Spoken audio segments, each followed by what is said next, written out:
Hello, welcome everybody. This is the Mastering AppDynamics track. We are at the last session of the day before the closing keynote. We've saved a great session. This is the Mastering APM with end user monitoring. We have one of our product managers here who is in charge of mobile and IoT. His name is Anupam Jindal, and he's great. And he's going to tell you about how you can leverage our end user monitoring with APM to get true end-to-end visibility. So without further ado, please join me in welcoming Anupam. Thank you. Thank you, Kevin. Thank you. Now let's have everybody come here and introduce themselves. That'll cover like 40 minutes of our sessions, and then we'll only have time for Q&A. All I want to do is understand your background. So raise your hand if you have experience working with mobile teams, have worked in mobile teams, have used our mobile products. A few. And what about browser? Okay, a lot more. Thank you. Helps me understand how quickly or how should I pace my conversations here. So here's the agenda for today. I'll do some ground setting, talk about skyscraper buildings, apartments, condos. Don't worry, you're in the right session. I'll only use those as analogies to set up what the world out is like today, what are the users like, and what do they expect. Then we'll look at some of the future, how are organizations transforming themselves, how can you bring that transformation, and I'll try to make a case that using end-user monitoring, you can answer some questions that will help you move to the future of development. Okay, that covered. Last night I was walking in London, and I was walking in London. I was walking for food. Essentially, I saw some big buildings. I noticed an interesting stuff. This is my second trip to London. I was here a month ago as well. And I love the city. I love it because it's a perfect combination of a heritage, a royal heritage, and progressiveness. So you have buildings that are good old brick buildings, and at the same time you have glass buildings that are very futuristic. And I saw these buildings, I said, these are amazing piece of work. These are amazing piece of engineering. And what makes them interesting is that they're a foundation. And this foundation lives under the ground. So people buying apartments, condos, office space, or using those spaces don't even realize that the most important part of these buildings is the foundation of these buildings. And I relate this foundation in our software world or in our IT world to the backend. The backend is more like Java, .NET, with thousands of servers, databases, on-prem deployment, cloud deployment, world changing every day.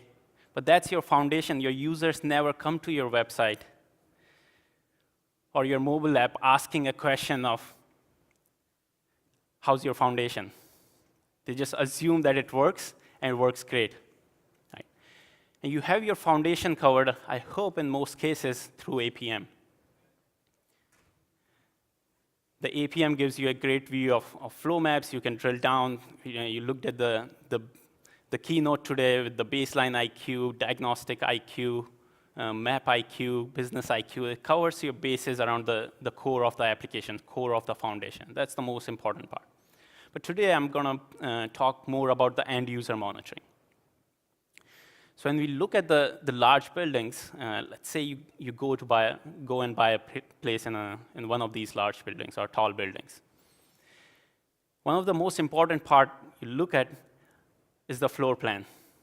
You look at floor plan because it should be easily accessible from one part of the apartment or condo to other parts. It should be flexible enough for your needs so when your family grows, you can adapt to it.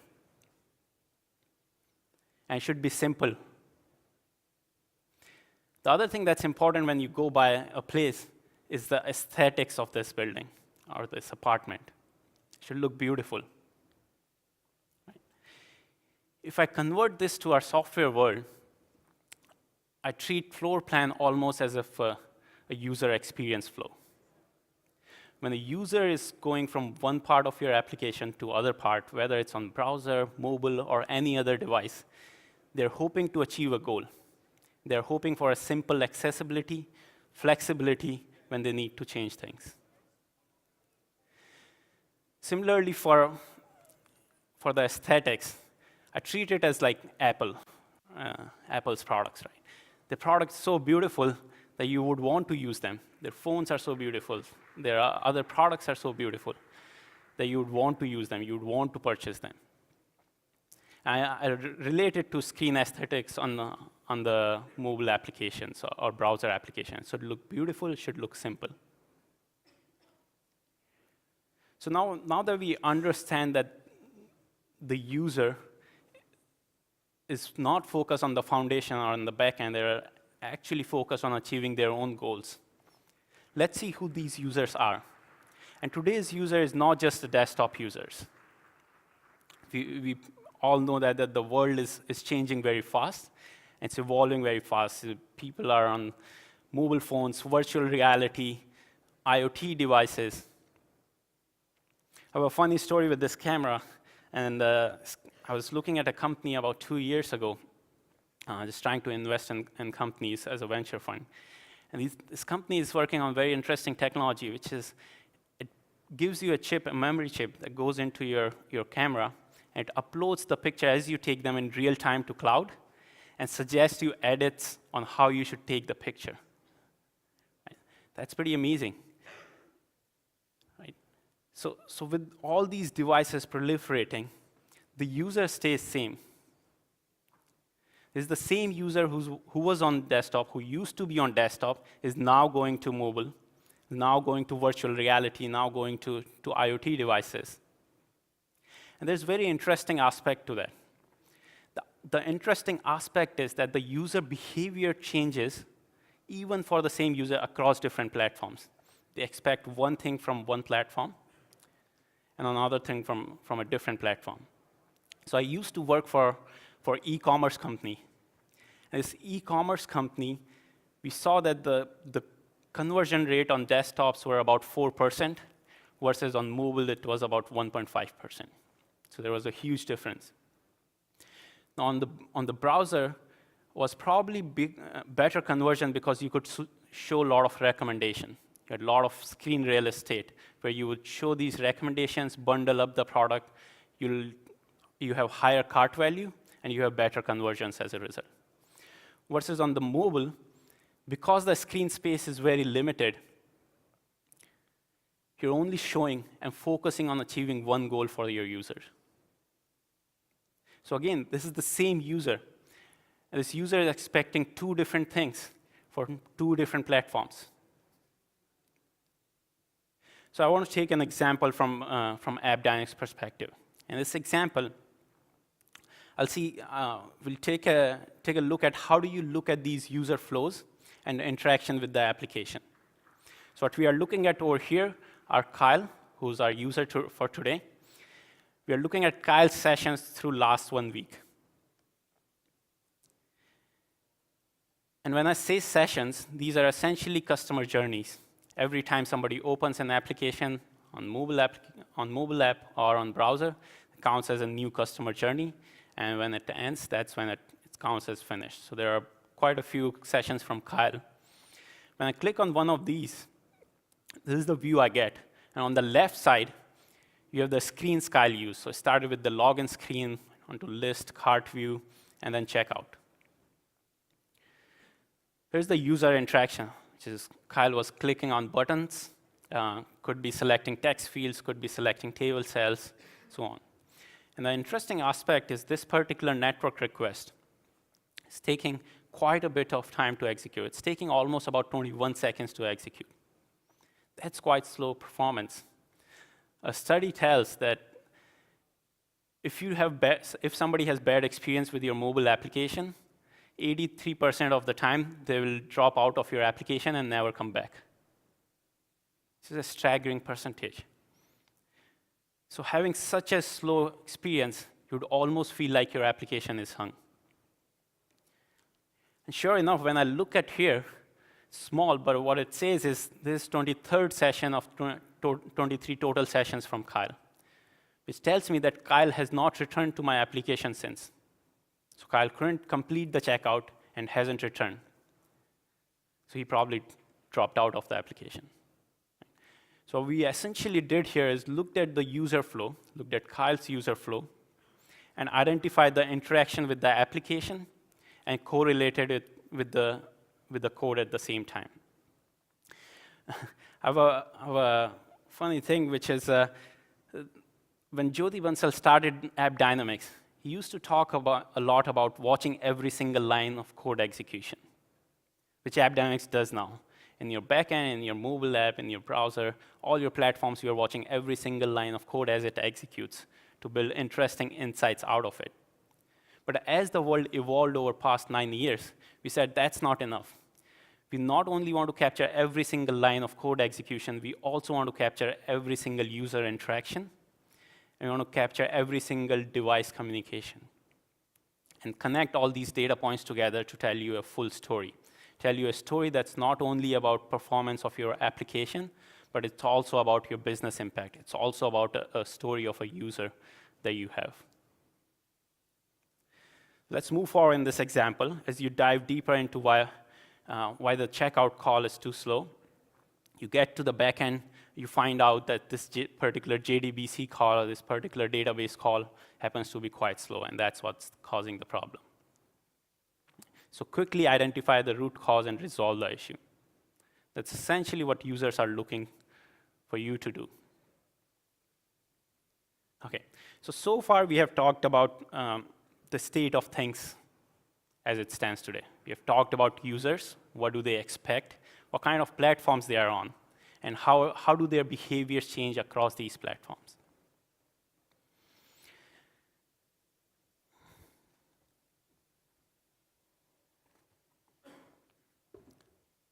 And that's all great. It's all great because you already knew this stuff. So I didn't tell you any groundbreaking stuff. What I want to tell you is, how does that affect your organization? How does that affect the whole industry? As the users are changing, we often say, my users are now on mobile as well, let's start supporting mobile. And then they are also on Apple Watches, or they're also on another device, let's start supporting that. But is that the right solution? So I'll try to make a case that the future of organizations would be very different. Let's start talking about that. One thing I think will happen is the data mining team would become very central. Right now, when in many companies, the data scientists and data engineers are assigned to each types of team. So there will be one group of those for mobile team, one group of those for marketing, another for product, another for browser, and so on. And they're all looking at the data in a siloed way.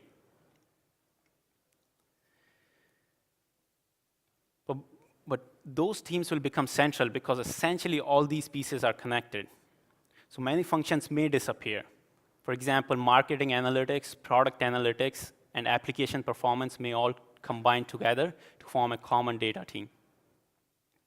And that will happen because your user is same, your company's goals are same. Those goals could be increasing profits, could be increasing revenue, could be increasing number of users, reducing costs, but it's the one goal that the marketing team is trying to achieve, that the product team is trying to achieve, and that your developer should be trying to achieve.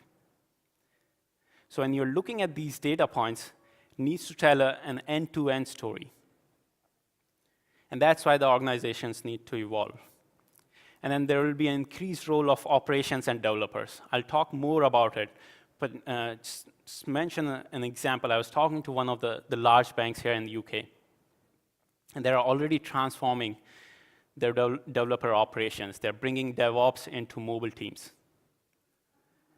which is now not only limited to finding issues when somebody reports them, but is also focused on how is my mobile team's operations doing. And as I said, we'll dive deeper into it.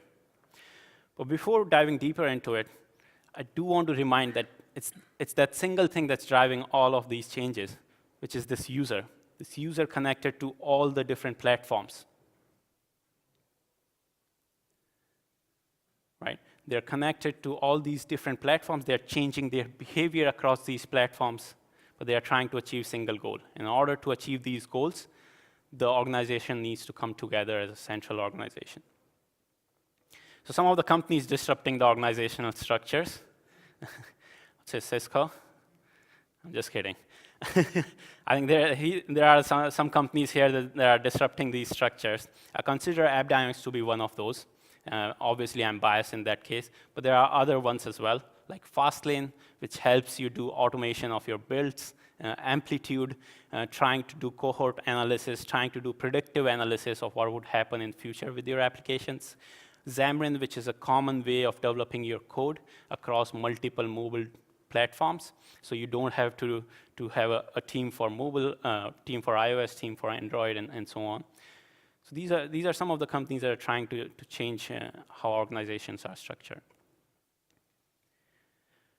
And what that means is completely different development style.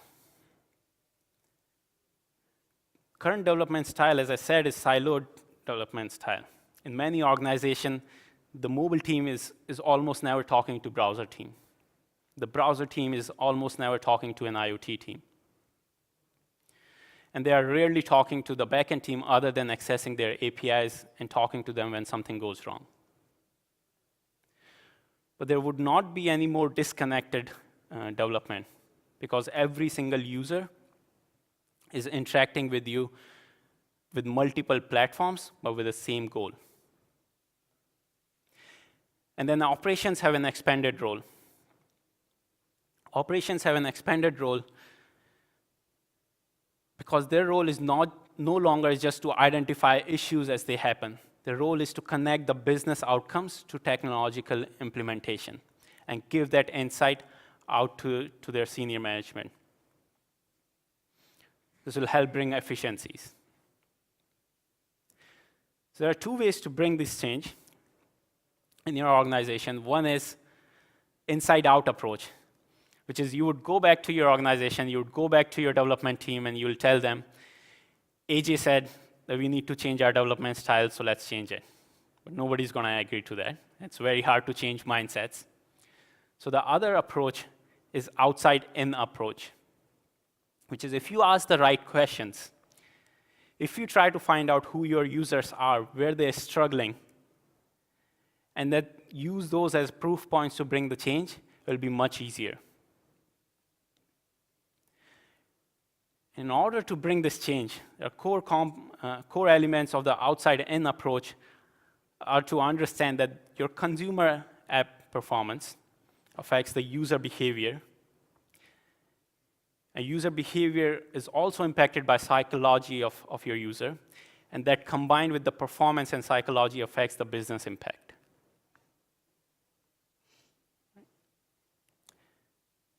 So here's where we get to the heart of the presentation today. What are these questions you need to ask in order to bring this change in your organizations? How can end-user monitoring help you answer those questions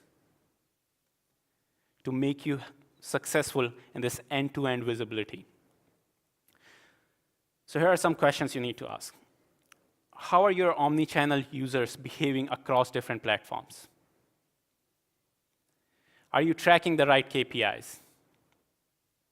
Can you quickly resolve issues? What is your MTTI? MTTI means mean time to identification. So how long does it take you to identify an issue? I used to be an engineer before, and I've also worked in the consumer world, as I said, in an e-commerce company. And working there would often be a case where we would take days and thousands of emails just exchanging between different teams, trying to pinpoint where the issue is. But that's almost hurtful. Your users does not understand that you're doing this whole internal process trying to find out what the problem is, while all they care about is how do they check out quickly. Right? Are you solving problem for the right user set? And how are your software applications impacting business outcomes?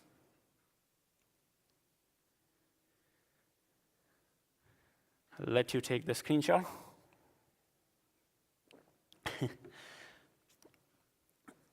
So if you answer these questions, I'm sure you'll have a better understanding of your users, your business. You'll have better insights into how APM, along with end-user monitoring, could help you get to the next phase where your users are. So let's talk about each of these in more detail. How are your omnichannel users behaving across different platforms? So again, we have sessions from Kyle. Imagine this is a different Kyle. As I explained, the sessions are customer journeys where Kyle has gone through the applications number of times over a time window. So in this session, again, you have on the left side, you have all the screen flows, so the screen that Kyle went through. And on the right side, it's connecting Kyle's interaction with the application, system events like network switches from Wi-Fi to 3G or 4G, and then correlating it with the network request. And you see that the Kyle has used this application about 104 times. It's quite a good number.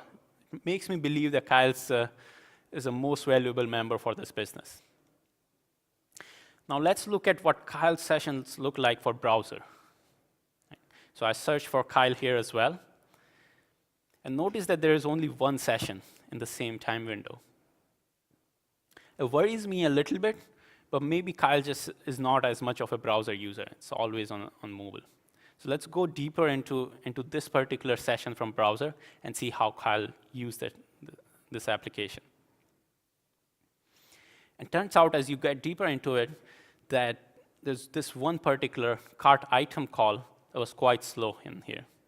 There's a lot of latencies.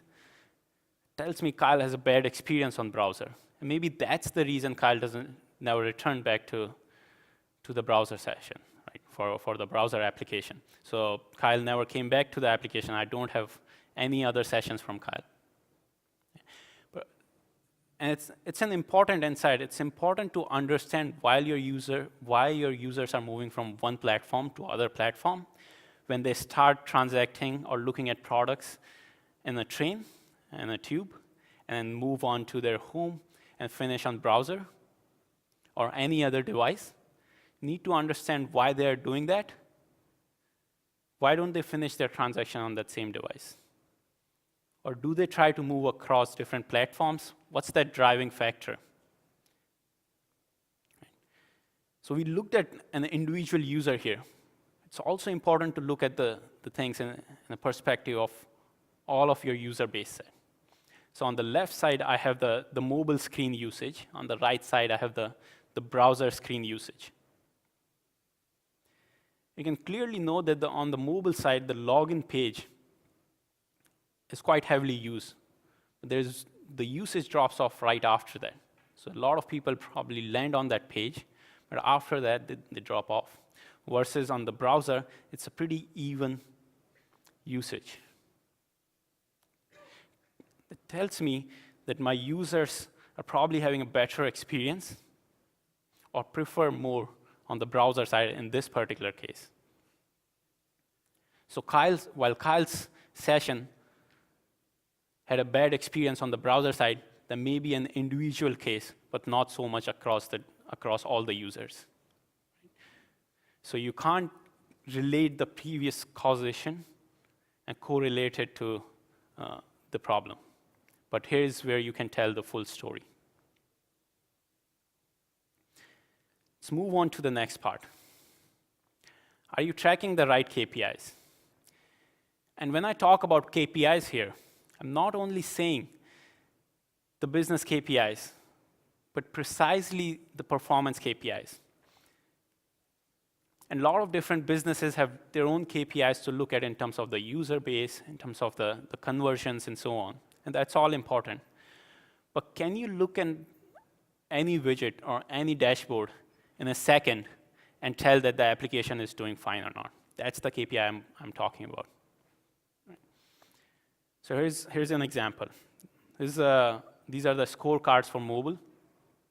On the left side, you have scorecards across multiple applications for iOS and Android. And you could have as many applications as you want. On the right side, I have a more deep dive into one particular scorecard. But right away, this red mark is telling me that the application is not fine, that there is something wrong. It gives me more details. It tells me that the crash rate is quite high on this application. Also gives me details on HTTP errors, latencies, health rule violations. But just looking at it, I can tell that there is something wrong. I don't have to go through whole network percentile response time. I don't have to go through where my users are, what regions they're having problem in. Yes, I can drill down into it if I have to find more. But when I get to Office or when I'm looking at this dashboard, I should be able to tell, should I be worried, essentially. Similarly, for browser, this particular widget is quite important. It's comparing your synthetic performance to real user performance. And for those of you who don't have experience with synthetic, synthetic is really a way to test your website and calculate average response times across different regions. And across these regions, we do it through setting up robots or bots there that go onto real browsers, test out the application, goes through the whole flow. And comparing these two numbers here, looks like synthetic is actually slower than the real user. And many people would expect that the fake user should be faster. The real users are the ones who don't know how to use the application. We try to mimic as close to the real user as possible, so you don't always have same results, and you can tell a good story here. Okay. Let's move on to the next one. And this next one I want to talk about, can you get to the root cause really quickly? When developers develop applications in all your organizations, they don't do it with bugs in them, at least according to them. They're not trying to introduce bugs. But when it gets to the real users, there's always one thing or the other that's wrong. It happens almost every day in every other organization. Right? So your users are somewhat used to seeing that there can be some issues on the application, especially if they're your long-term users, and they would complain about it. But what they would expect from you is not to ask them questions on what environment you were using, what platform you were using, what was the problem. These users expect you to figure out this problem and solve them very quickly. So let's take an example here. I had set up a synthetic test, which this runs a script through my browser, sends me alerts if something's wrong. So it looks like I got an email alert here. I go to this email alert, tells me exactly what's wrong. It gives me two options. I can look at the session details, or I can look at similar related sessions which have similar problems.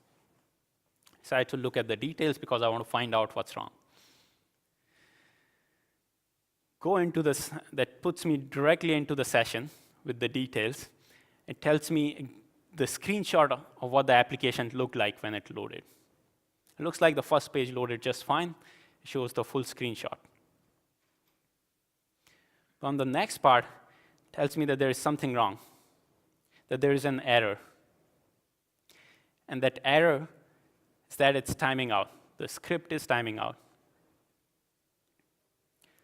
So within a few seconds, I'm able to tell that even before deploying my new version of application out in the wild, that there is something wrong. Let's take another example. This example is more around mobile. Got an alert. It was an email alert for on the left side that there is a new crash, on the right side saying that your crash rate is higher than normal. Again, it has two buttons. One is to go into the crash details. The other is to go into the session details. I'll choose to go into crash details because I want to look at the stack trace to see where the problem is. And then as I go into the crash details, it gives me the stack trace. It gives me the stack trace in an intelligent way. It doesn't just lays out all the methods that were called. It tries to highlight the ones where it thinks the problem is. So the blue text here is pointing that the problem may exist in one of these lines of code. It's hiding other stuff, but it's still allowing you to explore those if you wanted to. But that's not all. There are thousands of crash solutions out there in the market. There are free ones as well. So what's so special about it? In order to understand that, you need to understand the development. When developers develop an application or a new version of an application, they run a bunch of unit tests. They're trying to make sure that everything is fine. And after they have done that, they pass it on to the QA team. The QA team runs the tests and makes sure everything's fine, there is no bugs. And after all of that has happened, pushes out to production. Right? So essentially, the team has done a fairly good job of making sure that there is nothing wrong with the application. But when it goes out to the production, it still crashes. Right? So when it crashes and user complains either in the App Store or through the customer support comes back to the developer and says, there's something wrong. You should look into it. The developer would go through the same steps, say, I can't reproduce the problem. And because I can't reproduce the problem, it must be a very small problem for a very limited user set, so we don't need to worry about it a lot. And before you know it, the 100 people problem becomes 100,000 people problem, becomes a million people problem. In many cases, becomes CEO problem. Right? So more than understanding the line of code that caused that problem, because that line of code is working fine for a lot of other users, you need to understand how did a user got here. Essentially, how do you reproduce that problem? So when you click on the view session, it takes you to the session, gives you exactly the steps user followed, the environment that user was in, the interaction that the user was doing, the buttons they were clicking on before this crash happened. That tells you a better story. Now you can take these steps, follow exactly same steps, and hopefully the same environment with same connection type, and maybe you have better chances of reproducing this problem. And that's quite important. So again, in this case, you were able to get to the root cause of the problem. You were able to reproduce the problem very quickly from getting an alert. Next, I want to talk about are you solving problems for the right users? As I said, I used to be a PM for a consumer company as well. And even in my current job, I would often get requests, and the tendency would be to say, oh, this sounds quite bad. Let me have somebody look into it right away. So let's look at an example here, and why that may not be the right approach in many cases. So in this example, we are looking at geolocation graph of mobile app performance across the world. Looks like most of the Europe, Asia, Australia is fine, but the US has something in red. And it points out that there is exceptionally high crash rate, shown over on the right side. So I should go chase that problem because there are quite a number of users using my application in the US. So in this case, as soon as you hear about it, you would want to go chase it.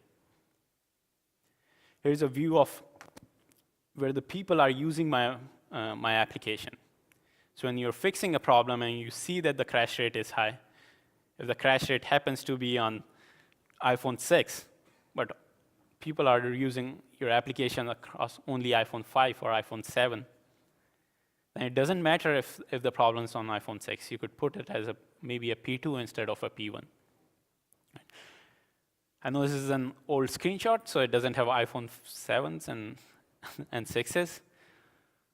But this is the usage of the application across different devices. Now here's a browser geo dashboard. And I've focused only to the European part. And again, in this example, everything looks green except Spain and Greece. And quickly, I notice on the right side that Spain and Greece have quite high response time. It's taking about 2.5 seconds for pages to load. Another study done by Microsoft and Google together suggests that if you make your users wait for more than half a second, you start to impact your revenue. Half a second. It's quite a number. And this is 2.5 seconds. Right? But if you look at the bottom part, the highest page requests, none of those are from Spain and Greece. So in this particular case, although the problem seems quite severe, that there are 2 whole countries where the problem exists, it may not be as important for you to look at right away. Again, you have the segmentation of the browsers here, but through these 2 points, you'd want to make sure that you understand where your users are. I'd only taken one example, but you need to know where your users exist. You need to know the platforms they exist on, how they use your application. Then I'll talk about this business impact. You've all looked at the business IQ earlier this morning, building the funnels, building the metrics, setting up alerts. Well, a lot of that data is driven through end-user monitoring. If you're missing end-user monitoring in your product set, then you're losing the view of users. You're only looking at the code visibility. So here's an example. This one, I'm looking at the conversion in UK to change address. So somebody going from main screen to change address is a country selection, and the total conversion rate is about 10%. The way I build this funnel is by saying, give me all the users who go onto the main screen, then give me the ones who went onto the cart view screen, and once on the cart view, they were trying to change their address to ship to a different place. And only 10% people do that. So when you see a problem in that area, or when you're trying to decide the next feature set, you need to take that into account. You need to know that if only 10% users are using it, yes, it's a quite high number, but maybe you should focus your energy on the rest of the 90% use cases first, and then come to the 10%. Okay. Here's another one. And I should have built a better graph with overlapping the two metric. What it's trying to tell me is often the problems happen when you release a new version. So on the left side, it's telling me 2.0 version crash trend. On the right side, it's telling me 1.0 crash trend. And although the graphs look very similar, if you look at the scale on the y-axis, on a 1.0, I only had about an average of 1,250 crashes. And that's per day. On the 2.0, that number is about 2,500. So the crash rate has doubled after I released a new version. It's important to understand from your business perspective, from your user's perspective, that as you release new versions, are you tracking those KPIs across versions? Here's an example of cellular versus Wi-Fi response time. I've seen this often that when you go to developers and they're fixing something and you tell them that something's slow, often the conversation turns into, it's fast on my device, or I don't see that problem. And often you don't see that problem because you're testing it in your office, and in your office you're connected to a Wi-Fi. And Wi-Fi happens to be the faster connection, while your users are actually on cellular connection. When they are in train, or when they are on train stations, when they are in tube, they don't get any Wi-Fi. So you need to care for those users as well. And in this case, the response time on cellular network seems to be about 876 milliseconds, so about almost close to 1 second, versus on Wi-Fi, it's much faster, a little over half a second. You need to understand that distinction.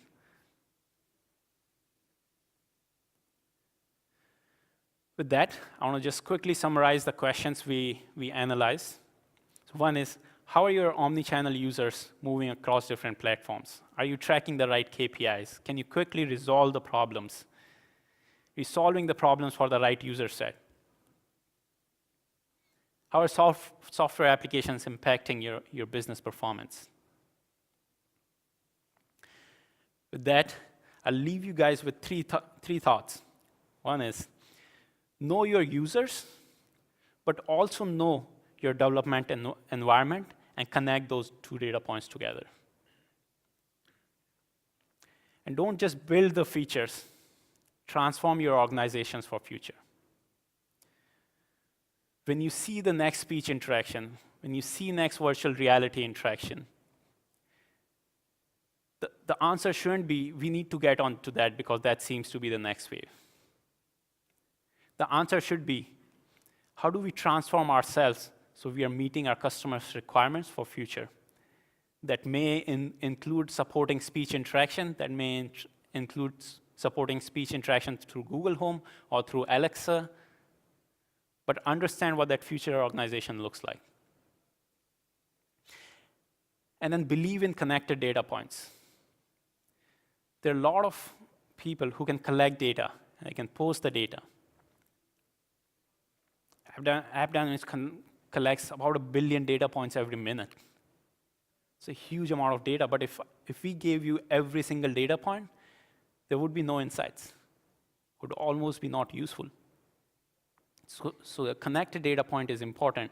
Connect these data points from your marketing funnel, your return on investments on the marketing, to your product behavior, to your software applications.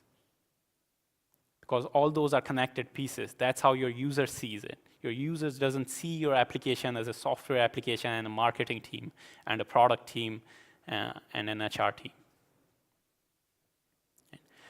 With that, I'll open up for questions. Also interested in hearing your thoughts.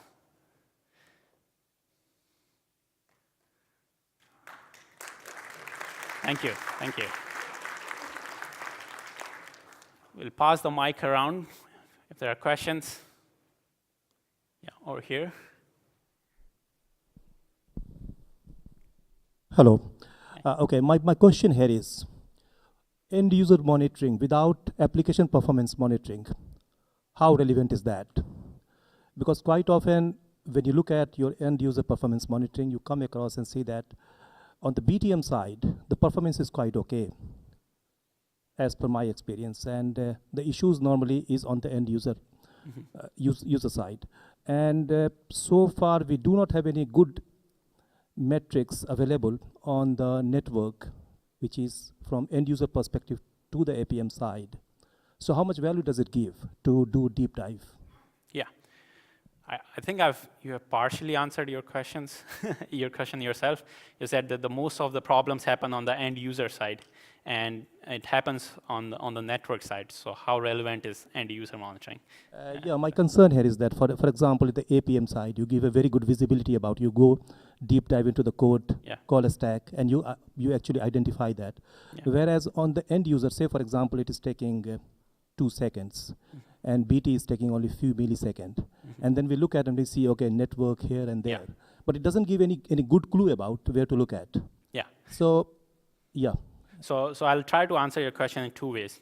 One is, yes, it's super important. I think it's important to not only look at when you deep dive into the problem as to whether the problem is on the back-end side or not. It's almost more important to know that the problem is on the front-end side, and if it's the problem on the front-end side, is it the network portion that's causing the problem? Is it the code that's causing the problem? To answer your question, it's super important. To answer your question from an AppDynamics perspective, the team's working on something where we call graphs for client-side performance. And these call graphs right now we only give you this call graph or stack trace for crashes. But in the network cases, the call graph doesn't exist today. It would exist in near future. But then you would be able to get full visibility into what were the call methods and how long did it take for each of those to execute. There are some workarounds today where you can use custom timers. You can use other ways of adding custom data points to say, from the start point to end point, how long did it take to execute. And that's possible today, but it's frankly not an answer that we are looking within AppDynamics for. So we are trying to solve it in a much more sophisticated way. Another question on the same line, like we are talking about network monitoring, which is the new feature. Yeah. So network monitoring, are we talking about only between tier to tier? or are we talking about from end user? End user too. So browser already does that. It gives you a breakdown of this is how much your JavaScript took to load. This is how much your network took to reach to your servers. And then this is how much time your server took. It breaks it down. Mobile doesn't do it today. Again, something that we have plans for future. But part of the product does that today. Thank you. Yeah. So question here. And while there are questions, if you guys have feedback, feel free to go and give some feedback for the session. Sorry, you're saying the network latency right now is not quite available. Would it be, do you know if it's possible to, do you know the way you can build a metric from an expression within the metric browser? Is there a way of, say, if you have a login and you have the APM monitoring all of the back end, you have that login defined as a business transaction, and you have a set response time for that to execute. Can you use that and then also use the mobile metric of what the customer experienced and take one away from the other to find out what the network latency is? So let me correct my answer. There is a network latency is available today on the end user product, including mobile, browser, and so on. The earlier point was when there is latency, you want to find out what the root cause of that latency is. You don't have the code level visibility as to what is causing it on the front end side. You do have that visibility on the APM side.